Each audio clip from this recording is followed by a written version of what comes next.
Rosh Hashanah is also known as the Coronation of the King.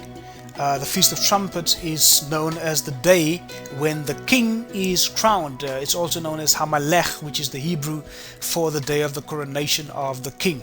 The Feast of Trumpets on Rosh Hashanah is known to the Jewish people as the day to remember the great king over all the earth. They read Psalms 45 and Psalms 47 7 times on Rosh Hashanah. They believe it's on this day that the Lord will be crowned King of Kings, because it was a regular practice to enthrone the kings of Israel and Judah on the first of Tishri, which is Rosh Hashanah.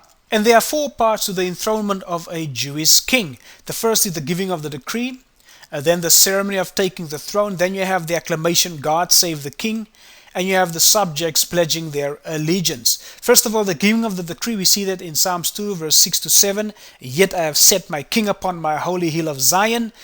We know Zion is referring to Jerusalem, and we know Jerusalem is the capital of Israel, so it's referring to Israel here. I will declare the decree, the Lord hath said unto me, thou art my son, this day have I begotten thee. Then a rod or scepter is given in Genesis 49:10. It says, the scepter shall not depart from Judah, nor a lawgiver from between his feet, until Shiloh come, and unto him shall the gathering of the people be. And we know that word gathering again is alluding to the rapture. Hebrews 1:8 says, but unto the Son he saith, thy throne, O God, is forever and ever. A scepter of righteousness is the scepter of thy kingdom. So he come as a prophet, he was resurrected as a priest, and he comes back as King of Kings. Then you have the ceremony of taking the throne, which involves being anointed. 2 Samuel 5:3 says, so all the elders of Israel came to the king of Hebron, and King David made a league with them in Hebron before the Lord, and they anointed David king over Israel. 1 Kings 1:34, and let Zadok the priest and Nathan the prophet anoint him their king over Israel, and blow ye with the trumpet. Here we see the Feast of Trumpet themes again. An enthronement ceremony is in progress, and trumpets are being blown. Revelation 4:1 says, after this I looked, and behold, a door was opened in the heaven. And the first voice which I heard was as it were of a trumpet, talking with me, which said, come up hither, and I will shew these things which must be hereafter. And immediately I was in the Spirit, and behold, a throne was set in heaven, and one sat on the throne. So we have open doors here going on. We can see that this is referring to the Feast of Trumpets. A trumpet is blown. We know this is Yom Teruah, also speaking of the Feast of Trumpets. Come up hither is referring to the rapture of the saints. We know that this is also happening during the Feast of Trumpets. And a throne was set, so we can see the enthronement ceremony taking place directly after the rapture event that preceded it. Then you have the acclamation, God save the king, taking place. 1 Kings 1:39 says, and Zadok the priest took an horn of oil out of the tabernacle and anointed Solomon, and they blew the trumpet, and all the people said, God save King Solomon. 2 Kings 11:12, and he brought forth the king's son, and put the crown upon him, and gave him the testimony, and they made him king, and anointed him, and they clapped their hands, and said, God save the king. So this is all part of an enthronement ceremony. Israel was taught these ceremonies by God as dress rehearsals or holy convocations. This enthronement ceremony is exactly what's going to happen on the Feast of Trumpets after the rapture.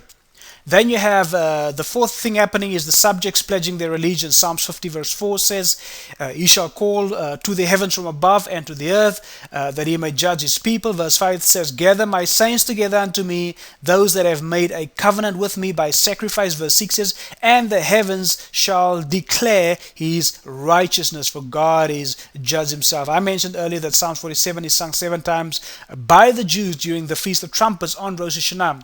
This is because Psalms 47 is known as the Coronation Psalm, and this is probably what's going to be sung during the coronation of the king.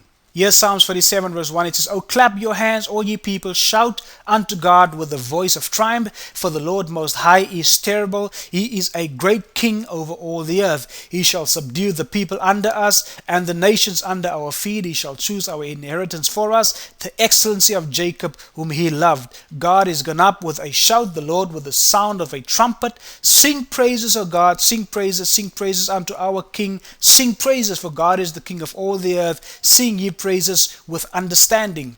God reigneth over the heathen, God sitteth upon the throne of his holiness. The princes of the people are gathered together, even the people of the God of Abram, for the shields of the earth belong unto God. He is greatly exalted. So you can see here, it's about kingship, the enthronement, the sound of a trumpet. You have God sitting upon the throne, which is referring here to the enthronement ceremony. You've got the he is greatly exalted. You've got the acclamation. You've got the subjects pledging their allegiance. All this is referring to events taking place during the Feast of Trumpets. So all throughout Psalms 47, we see the Feast of Trumpets, the coronation of the king, the acclamations being made, and the allegiance being pledged. Psalms 102 verse 13 says, Thou shalt arise and have mercy upon Zion, for the time to favor her, yea, the set time. We know that word is Moed, or the feast day or appointed time is come. Psalms 102 verse 16 to 18 says, When the Lord shall build up Zion, and we know Zion is referring to Jerusalem, which we know is the capital of Israel, he shall appear in his glory. He will regard the prayer of the destitute and not despise their prayer. This shall be written for the generation to come. That's the Hebrew word akaron, which means generally late or last or latter. In other words, he's talking to us. When you see Zion being built up, when you see Israel becoming a nation, when you see the recapture of Jerusalem in 1967, it says when you see that happening, the generation that sees that happening, that's the generation that will see the Messiah coming back, and that is us.